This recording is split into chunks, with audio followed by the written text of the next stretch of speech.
Hello, everyone, and welcome to Center for Spiritual Living Rogue Valley in Medford, Oregon.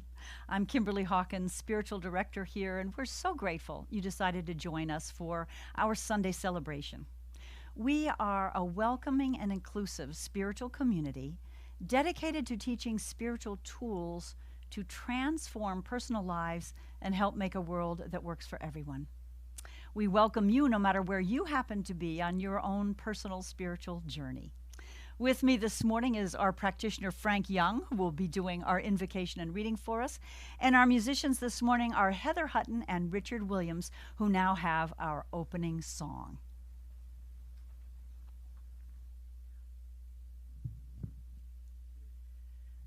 So this song, I think I wrote it with the help of a friend, Nils Hansen, about 3 years ago, and it was this time of year, and it was a beautiful December evening, very close to the solstice, clear, stars, cold, and so hopefully you'll feel that energy and the spirit of it through this song. It's called Burn Inside.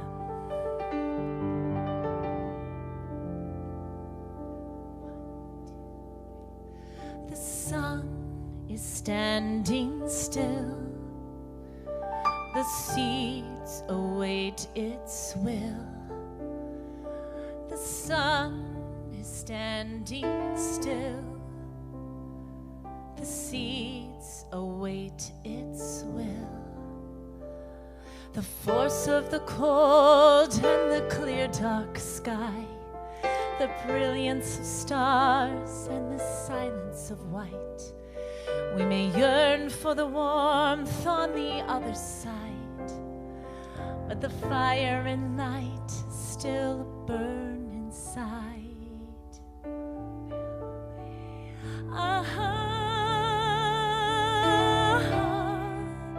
Burn inside. I burn for you, sacred master of light.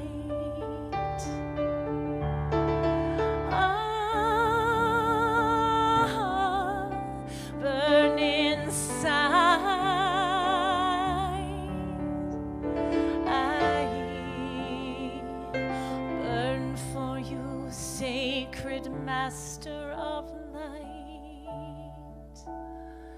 The sun is standing still. The seeds await its will. The sun is standing still. The seeds await its will. The force of the cold and the clear dark sky, the brilliance of stars and the silence of white. We may yearn for the warmth on the other side, but the fire and light still burn inside.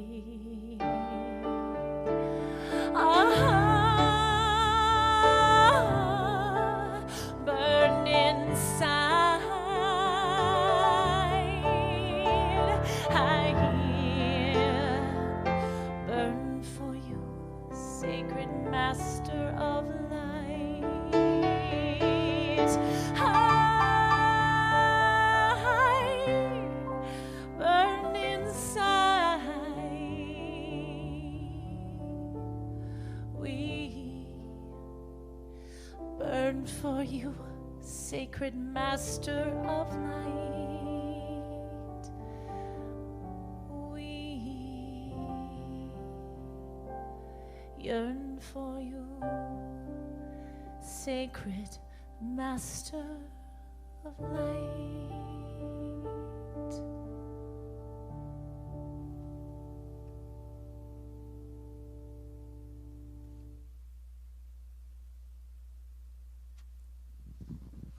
Can't you just feel it? Smiles everywhere, everybody's heart overflowing with joy as the Christmas season tickles and trickles into our hearts, into our souls, into our voices everywhere. I know that this time of year is so blessed because everybody is thinking towards love. They've put their petty differences and politics aside, and all they want to do is feel the joy that this season brings, the joy that is everywhere in everybody's heart. And so it is. My reading today is about the shadow and how it works. Carl Jung explains that shadow, in being instinctive and irrational, is prone to psychological projection, in which a perceived personal inferiority is recognized as a perceived moral deficiency in someone else. Jung writes, if these projections remain hidden, the projection-making factor, the shadow archetype, then has free hand and can realize its object, if it has one, or bring about some other situation characteristic of its power. These projections insulate and harm individuals by acting as a constantly thickening veil of illusion between the ego and the real world. This is not how our perceptions should meet. The world should be a forum for dialogue and constant experimentation where we strive to refine the moral imperatives that could alleviate our suffering. Everything beyond that should be viewed with skepticism, and so it is. Thank you, Frank Young. We go now back to our musicians, Heather and Richard. This song is one of my originals. I call it Waiting. I haven't done it in quite a while, and I feel it's really appropriate for this time of year and the talk. It takes that kind of as we're going into the darkest time of the season, there's a lot that so many are with, so much of a heavy feeling, a feeling of overwhelm, and the nights growing longer.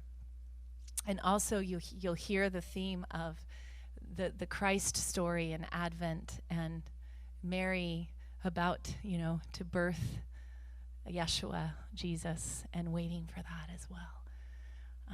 It also features Richard on the shakuhachi.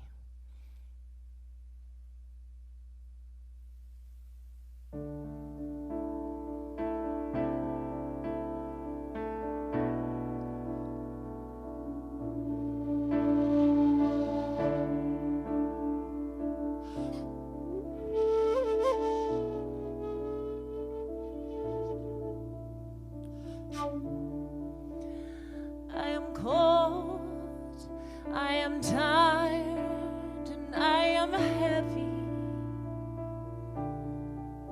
When will the time come when I am fully ready? Ah, will I ever be ready? Ah, will I ever be ready for a baby to be born to this world? He must lie waiting, and every tree on this earth for the spring she must be waiting, and for the fruiting of the fallow land we must be waiting, waiting.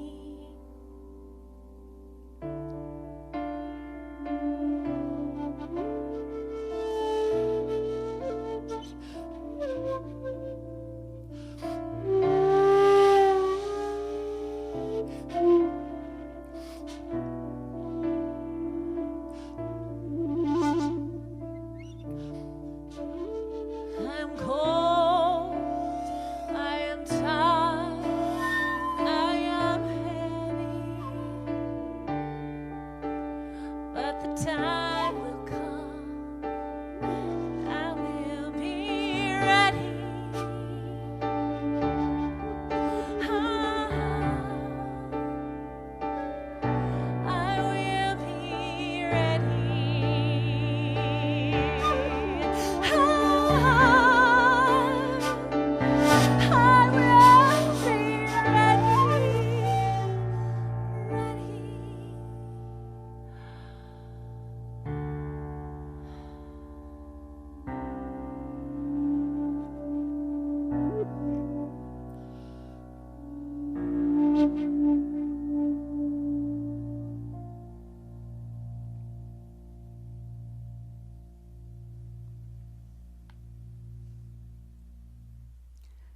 How hauntingly gorgeous, beautiful. Heather and Richard, thank you. And we are waiting, I think, in many respects, especially this year. We are waiting. I don't know about you. Perhaps some of you have noticed, as I have, that a lot of folks seem to be putting up holiday decorations, lights early this year. Have you noticed that in your neighborhood? Walking in my walks traditionally and through my neighborhood, I've seen people not only decorating outside, but even before Thanksgiving, I've seen trees inside lit and, shining through the windows. And I'm thinking there's more need than ever at this darkest time of year for us to bring in some light, to bring in some joy. I think that's probably true for all of us. And there are many traditions this time of year that celebrate the light, not only Christmas and the birth of what Jesus was called, the light of the world. There's the Hindu tradition, the festival of lights called Diwali. The biggest holiday in India, which is also celebrated by Jains and Sikhs, by the way. And I understand it's traditional for Hindus to put clay pots outside the house at night, symbolizing the inner light that all of us have, which always triumphs over any darkness, any spiritual darkness. And of course, the Jewish tradition celebrates the Festival of Lights, known as Hanukkah this time of year, lighting the menorah. I personally love decorating. My housemate and good friend Vivian will attest to that. And I think part of it is this time of year, the leaves have fallen from the trees, and all that gorgeous color we enjoyed in the fall, especially here in Southern Oregon, is gone. And the landscape is a bit stark, a bit bleak. We've had a lot of, not snow yet here in the valley, but certainly fog and clouds. And I just enjoy the color that we can bring in for the holidays. I'm also thinking of Groundhog Day, which is coming up in February. I lived for 3 years in Pittsburgh, Pennsylvania. I was working as a newscaster for one of the TV stations there, and it was traditional because Punxsutawney, where traditionally the groundhog, Punxsutawney Phil, comes out on February 2nd, and if he sees a shadow, he gets scared and he runs back into his den and hides, and we have 6 more weeks of winter. And if it's a cloudy day, winter's right around or rather spring is right around the corner. And I think it's interesting, by the way, no scientific studies have ever proven any correlation in truth between whether it's sunny or cloudy on February 2nd and how early spring comes that year. But it's kind of interesting, that idea that the groundhog is scared of his shadow. I think that's true of us humans too. We are scared of our shadow, as Frank defined it earlier, a la Carl Jung, the Swiss psychotherapist and psychologist. Jung said our shadow are those parts of ourselves that we don't like, that we resist, that we don't want to admit, that we want to hide, that we don't want other people to see, and we don't even want to look at it.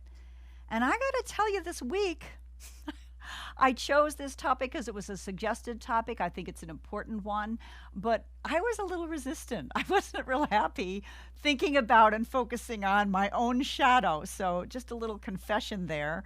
I think I got to a place where I can share some things with you that may make it more palatable, this idea of doing shadow work. We do know in Science of Mind that what we resist persists.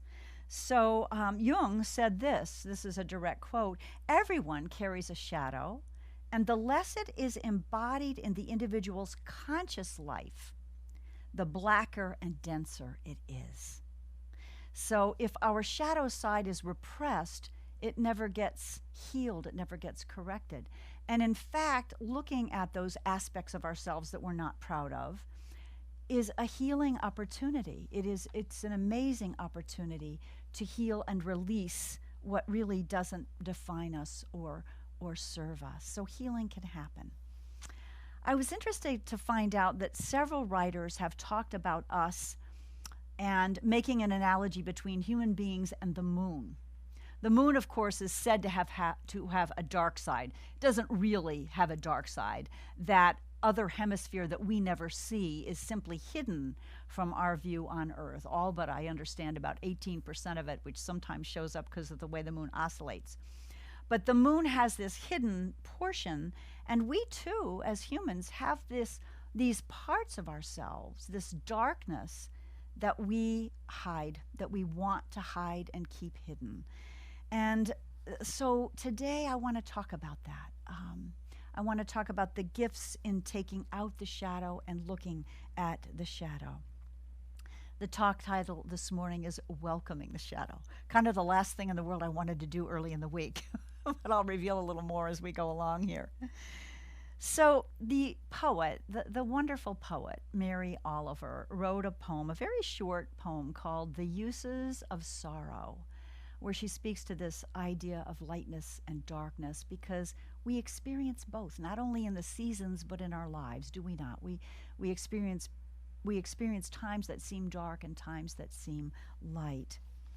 So the first line of the poem, Mary Oliver wrote, "In my sleep I dreamed this poem," which is interesting because the shadow is accessed a lot of time through the unconscious, the subconscious. So it's accessed sometimes through our dreams, or perhaps through meditation, where we kind of go into an altered state, where we perhaps do a meditation about a spirit animal, which is one of the things that Reverend Michelle Ariano did for us last year when she did a workshop on the shadow, which was really my first-hand introduction to shadow work. So here's the poem, The Uses of Sorrow. In my sleep I dreamed this poem. Someone I loved once gave me a box full of darkness. It took me years to understand that this too was a gift. So what are the gifts in the darkness? Mary Oliver wrote that poem as part of a collection called Thirst, which was published shortly after the death of her longtime partner and love of more than 40 years, photographer Molly Malone Cook. So she was grieving. And it's interesting to note that in her poetry, in this collection called Thirst, she wrote a lot about sorrow and the gifts in sorrow and how to process it. Sorrow is a path to spiritual growth. It's interesting, too, that for the first time in Mary Oliver's life as a writer, she addressed in her poems her faith. A beautiful poem called Prayer. And so as well as talking about the beauty of the physical world, which is what we came to know her earlier poems, geese, and talking about flowers and the beauty, she talked about her spiritual life as well. So really, as much as being a very difficult time for her, it was a rich time of spiritual growth as well in that darkness. Last week, I talked about our ability to receive, to be open to receive. Are you ready to receive was the name of the talk. And I guess I'd like to set us up for, are we ready to receive the gifts in doing shadow work today? Are we really open to that? Last week, I shared a story from our musician, Anton Miserak, who said, he didn't used to be open to receiving. For example, he would deflect compliments. He didn't want to really own them. He said that a friend of his gave him a gift of $10,000 at one point because he wanted Anton to be able to buy a new car, which he desperately needed. And Anton confessed that it was 3 years after receiving that $10,000 before he actually invested in a new car, suffering with no air conditioning in the heat and so on. But Anton said as he began to delve into why he had this resistance to receiving, it was part of his shadow. It was his parents being raised, coming of age during the Big Depression. And so part of his shadow, he grew up with not feeling like he deserved good things or that there was a lack of good things.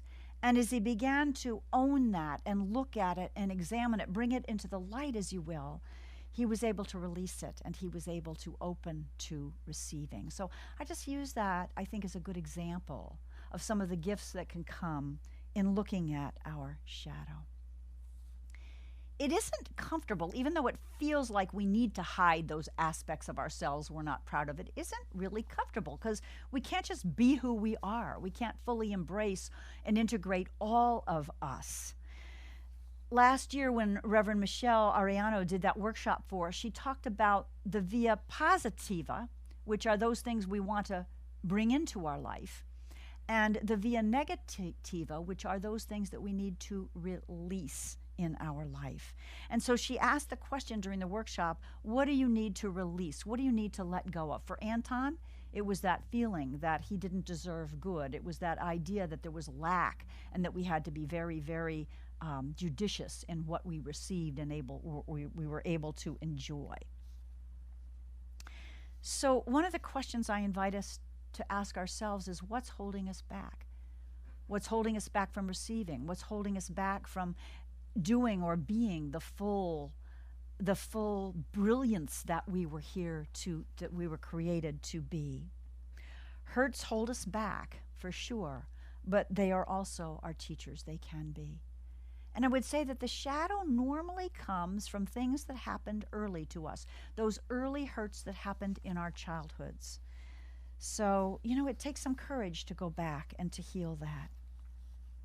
But I go back to one of our core beliefs in the science of mind, that we are created in the likeness of God. Perfect God, perfect man and woman, perfect life. Our ego, however, creates the shadow. It creates this idea that we're separate and allows us not to align with the light. I want to talk a bit about our book of the month, which is Richard Rohr's The Universal Christ. It's a beautiful book, and he addresses some of the things that I think relate to this topic today. He says we should look at our dark side, not to condemn ourselves or judge ourselves or be ashamed, but to look at the dark side of ourselves rather with the eyes of compassion, which would be the eyes that God would look at us, with the eyes and the intention of forgiving those dark sides of ourselves. He has a number of beautiful italicized sentences in the book, and one of them is this: God loves things by becoming them. God loves things by becoming them. And so if that's true, we can't be separate from God ever, because we have become an incarnation of God. I want to read you a beautiful little passage from the book, The Universal Christ. Rohr writes, "Remember again, God loves you by becoming you. Taking your side in the inner dialogue of self-accusation and defense. God loves you by turning your mistakes into grace, by constantly giving you back to yourself in a larger shape. God stands with you and not against you when you're tempted to shame or self-hatred. If your authority figures never did that for you, it can be hard to feel it or trust it, but you must experience this love at a cellular level at least once." And he ends this paragraph by saying, "Remember, the only thing that separates you from God is the thought that you are separate from God. The only thing that separates you from God is the thought that you are separate." This idea helped me this week, because looking at the shadow can make us feel bad about ourselves. It can make us feel guilty. It can make us feel less than. It can make us feel ashamed. So part of what I did this week was finally to take some really good downtime. I got a little off my game during the holiday, during Thanksgiving, and didn't meditate regularly like I was. And I got into compulsively decorating a bit.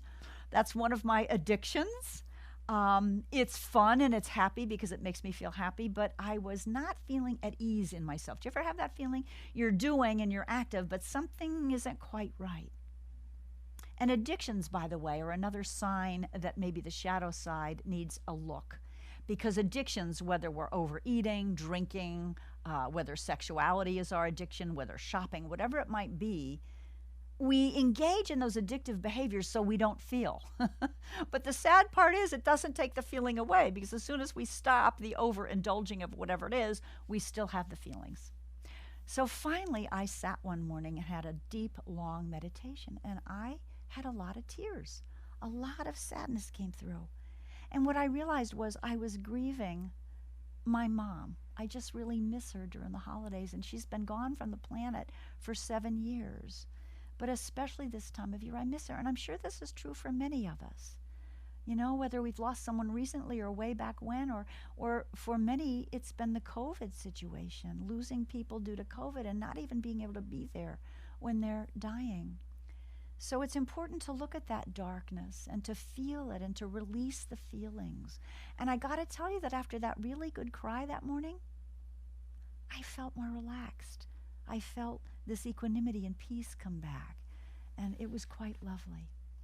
So that idea of getting quiet, Rohr talks about it in his book, much as we teach it in Science of Mind, that getting quiet and listening to that inner voice is the voice of God. When I have taught workshops on honoring that inner voice, following divine guidance, I've often said that inner guidance is never judgmental. If it's something that's telling you that you're shameful or you should be ashamed, it's not the voice of God, it's your ego speaking. And Rohr speaks to this as well. He says that God's voice is compassionate, not moralistic or judgmental. And again, I have a short excerpt I want to read to you about this. I think this is very important. Rohr writes, if any thought feels too harsh, shaming, or diminishing of you, of yourself or others, it is not likely the voice of God. Trust me on that. That is simply your voice. I would say the ego's voice. He asks, why do humans so often presume the exact opposite, that shaming voices are always from God and grace voices are always your imagination? That's true, I think, for a lot of us. Maybe because we grew up in religious traditions that taught us about original sin, and that we should be ashamed. He says that this idea of feeling ashamed is self-defeating. And yet, he says, as a confessor and spiritual director, he often found this was true, that people mistook the shaming voices for the voice of God and the voice of grace, the voice of unconditional love, as their own imagination. Wow. So compulsions, addictions, projections is another thing we do with the shadow. We want to project our shadow on someone else. We see it in them and we don't want to see it in us. So another thing we can do that allows us to do some shadow work is look at when we're triggered. If we have an overreaction to something, an emotional reaction of anger or whatever it is, that trigger is likely the repressed shadow reacting in quite an emotional way.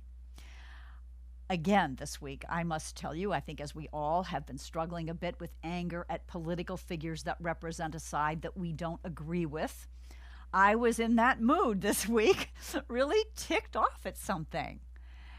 And I looked at that and I did some meditation. I actually played a shadow meditation from Insight Timer, one of my apps on my iPhone. And it said, if you're triggered, look at when is an earlier time in your life when you felt those feelings.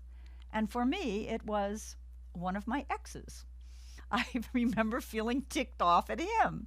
And then it says, ask yourself about an even earlier time. And lo and behold, as you may have already guessed, it went back to my dad, which it typically does when we're having issues with the opposite sex. It's typically maybe stuff, unhealed hurt that came from our parents. And this was helpful to me because what I realized was projecting that anger onto a political figure or anyone else is not helpful. We have to look at, where does that live in me? Where does that judgment or that anger, whatever it is, you know, the whole thing about the finger pointing at somebody, 3 fingers are pointing back. Where does that live in me? So I've been working on this. I'm not completely successful all the time, I must confess, but it's a really, really helpful thing to do, because this idea of projection is dangerous. Not only when we do that, dangerous for our personal lives, but it's dangerous in a much broader scope. And once again, Richard Rohr speaks to this in his book, Universal Christ, and this is really, really some important stuff to look at. He's talking about wholeness and harmony and balancing. It's a holding operation more than an expelling operation. In other words, we need to be able to hold everything, both our light side and our dark side, own it and be aware of it, be conscious of it. He says, this is Rohr quoting Jung. Jung recognized that such consciousness was costly because humans prefer to deal with the tensions of life by various forms of denial, moralizing, addiction, and projection. And we've talked about that. We want to deny our dark side. We want to moralize to other people about it. We want to avoid the feelings by engaging in addictions, or we want to project it onto somebody else. And this is natural, but it's not helpful. By the 1930s, Jung said there was so much repressed, denied, and projected shadow material in Europe, the supposedly Christian continent, that another great war was almost inevitable. Tragically, his prediction ended up being fully correct. Let's think about that. In the 1930s, he was recognizing the repressed shadow creating a world war.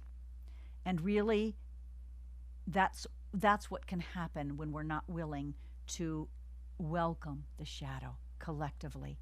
So it doesn't do us any good at this point to be pointing the finger at the other political side, to be not looking at our own shadow. We really need to own our shadow and to re-embrace the light that is the truth of what we are. I hope that that makes some sense. I know for me, I'm feeling a little more comfortable and committed to embracing my shadow, not projecting it, not running from my feelings through addictive behavior, not being compulsive. It's almost like there's a program running behind the scenes when we don't look at the shadow. It's there, it has an effect, but we're not really focusing on it, not aware of it. And we can become so much more authentic when we do. So this week, I have 3 suggestions for me and for all of us in continuing this deep but transformational work called shadow work, welcoming our shadow. Number 1 is to continue, if we have a meditative practice, to continue being quiet, listening to the still, small voice, remembering as we do that, that if it's shaming us or blaming us, it's not the voice of God, but to be still and to allow that voice to speak to us. It was so helpful to me when I finally was able to release some tears and get quiet and realize that I was missing my mom. Number 2, and so listening to that with a forgiving attitude. Number 2 is to become aware of our addictions. I mean, this time of year when we're running around, maybe we're not running around, maybe we're shopping online or writing cards or decorating. You know, what are our compulsive behaviors? What are our addictions? What are we doing too much of in order not to feel feelings? And how might we stop? Just stop and feel and heal and release the feelings. What are we holding on to? What is getting in our way of moving forward with joy and ease and peace?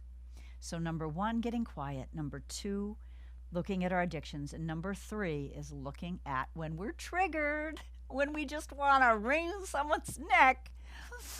What are we projecting? What is it? Where is it that quality that I'm so mad at, where is it that it lives in me? And can I be forgiving of myself? Because when I can begin to be compassionate for my own shadow and forgive myself my dark side, my hidden side, it becomes a lot easier to be compassionate and forgiving to everyone else, including those who trigger me the worst. And that, my friends, I believe, is how we begin to live a peaceful personal life and create a peaceful and collaborative, collective life on this planet. I end with a quote from Jacob Liebman. What we call our shadow is nothing more than an aspect of our nature waiting to be embraced and reclaimed. Let's pray. As I breathe in and breathe out, aware of the play of darkness and of light, aware that this time of year where we experience the longest night and the shortest days there are always gifts. The gift of perhaps resting more, spending more time in the quiet, reading more, maybe taking a little hibernation as much of nature does. That both the light and the dark are part of life. Knowing that there is this light that never is extinguished, call it God, call it Atman, call it life, the creative principle of the universe. It is the light at the center of us. It is God that showed its love by becoming us, as Richard Rohr said. Beautiful, beautiful Father Richard Rohr. We can never be separate because we are God loving itself, becoming us. And so we know that we can embrace all parts of ourselves, that we don't have to hide anything, that there is no part of us worthy of shame, that we can bring it to the light, that we can heal it, and that as we do that, as we invite help, as we see a practitioner, as we pray, as we meditate, Spirit moves in to remind us with that still small voice that is grace, that is positive, that is never shaming, that we are indeed the light of the world, that that light lives within us, alongside the dark parts that we can embrace and heal. And so that is my wish, my prayer for all of us this holy season. I will add to this prayer a prayer for all of those who are suffering because of the COVID epidemic, that are suffering because of the ancillary products of that, the economic situation, not being able to be with loved ones during the holidays, knowing that right within us there is this love that wants to be expressed. And so we express it perhaps in service to those who are near, that we can give, that we can support, writing letters. I know that we are blessed. I invite all of us to join in the World Peace Meditation that is this year online, so that we might truly embrace this world that works for all. And so, in gratitude to know that we can never be separate from that God that gave itself as us, that became us, that loved us by becoming us. We are never separate from that light. I give thanks to know that for each one of us listening, for each one on the planet, whether they believe what we believe spiritually, whether they have the same political views, whether they act the way we think they should or not. We are all one in that universal Christ, which is the light. And so I simply release this prayer now, knowing it is heard, it is answered, and we say together, and so it is. Amen. Thank you. We go now to Richard and Heather once again.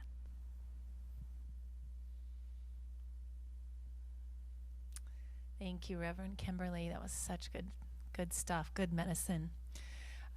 This song is called May God's Will Be Done, and it's written by my friend Anna Holub, and she's wonderful, and a big part of her life and service is forgiveness work.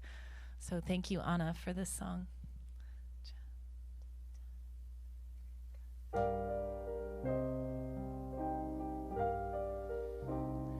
May God's will be done in my life so perfectly that it spills from me as a river of love. May the truth be known in my life so constantly that it flows from me as a river of love, as a river of love. May God's will be done in my life so perfectly that it spills from me as a river of love. May the truth be known in my life so constantly that it flows from me as a river of love, as a river of love.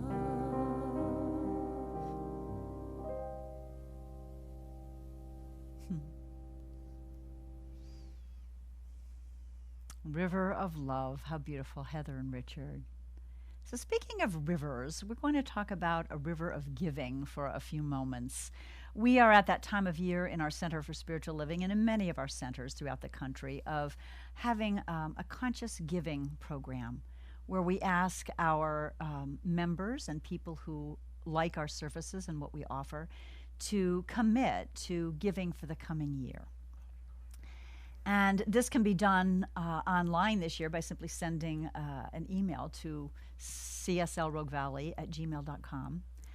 But we have one of our very committed givers with us today, Frank Young, one of our practitioners who has consistently and generously given to this center. And I know, Frank, that you wholeheartedly believe in this concept of tithing, and I just thought it would be really nice for us to hear from you about what that means to you and what that's meant in your life as a consistent, conscious giver, back to where you're spiritually fit. Do you believe in magic? I do. You know, when I first started giving, it was like $20 a week, and then it was $50 a week, and then it was $100 a week. But what I discovered as I increased my tithing, I had more disposable income. And now I'm truly tithing, or real close to it. I have more disposable income than I've ever had in my whole life. I mean, it makes no sense. It's not a place of logic, it's a place of magic. So if you like magic, I suggest you tithe. You will be amazed at what results you find. Thank you. Thank you so much, Frank, and thank you to all of you who do consistently give to us. I encourage you all, wherever it is you're spiritually fed, it is such a beautiful practice to give back a portion of what you receive. And so it's a time in the service now when we invite you to place your gift, metaphorically, maybe place it over your heart, and we'll do our giving affirmation. You might say it aloud while I say it for us. From the love of pure spirit within me, I bless this gift. I send it forth to heal and bless and prosper. It is evidence of my faith and my belief. It does great work of the world, and it returns to me multiplied abundantly. There are several ways to give to Center for Spiritual Living, Rogue Valley. .org. You can give on our website, which is cslroguevalley.org. You can mail a check the traditional way to Center for Spiritual Living, CSL RV, Box 1458, Medford, Oregon. I don't think our donate button on our Facebook page is currently working. We hope to have that up and running again soon. A few brief announcements before we close this service. We continue to have morning spiritual practice calls from 9 a.m. to 9:30 Pacific time on Monday and Wednesday. We also have a Thursday evening call at 7 p.m. If you're feeling the need for some connection, being together in community, please join us. These are wonderful times to share some spiritual practice and to share what's going on in our lives. You can sign up for our newsletter with the links to those calls here on our Facebook page under email sign up. We also have a virtual community holiday gathering coming up at 6:30 p.m. Pacific time, Wednesday, December 16th. That's next Wednesday, not this coming Wednesday, where we will share some holiday memories and sing some carols and just enjoy, because we can't get together in person this year, unfortunately. We can at least see each other and celebrate together. So I think that wraps up our announcements. We go now to Heather and Richard once again for our closing song. So we're going to end with a traditional Christmas carol. Recently, I've really been appreciating these traditional carols. I think more than ever, maybe as I age too, but there's just some beautiful, wise symbolism in the words and some really good music, actually. And when Reverend Kimberly was talking about holiday lights, I was kind of feeling the weight of everything and a little bit down. And I was driving home, and there was all these Christmas lights on houses, and it was so beautiful, and just it made me smile inside. So this is We Three Kings, and it's by John Henry Hopkins Jr. I know we don't always hear the original writers of these, and I just shifted some of the words, but most of them are the original. We Three Kings.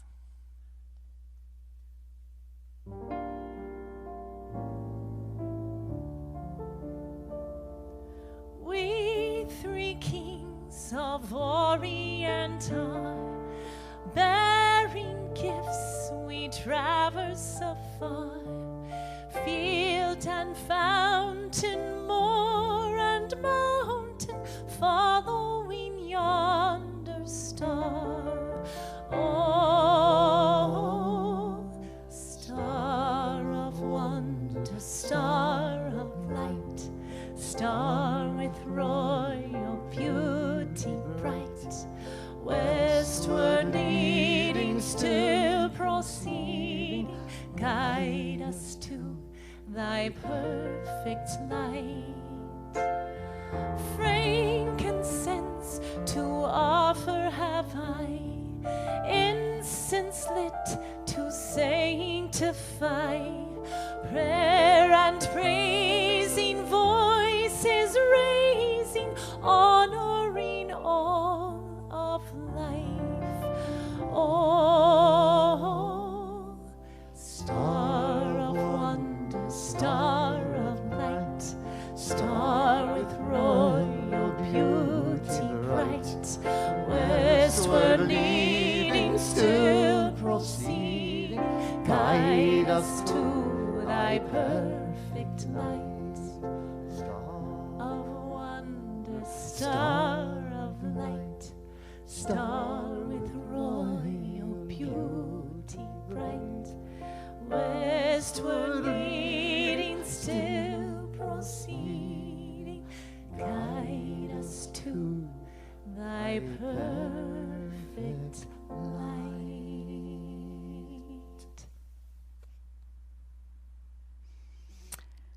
That was so lovely. Thank you once again, Richard and Heather. I leave you with another line from Richard Rohr, which I think is worth contemplating this week. God seems to send us on the path toward our wholeness, not by eliminating the obstacles, but by making use of them. So this week, let's remember that in the times of darkness or seeming darkness, God will make use of them if we stay the course, if we keep the faith, and if we keep kindness in our hearts. Blessings, everyone. Until next week, namaste.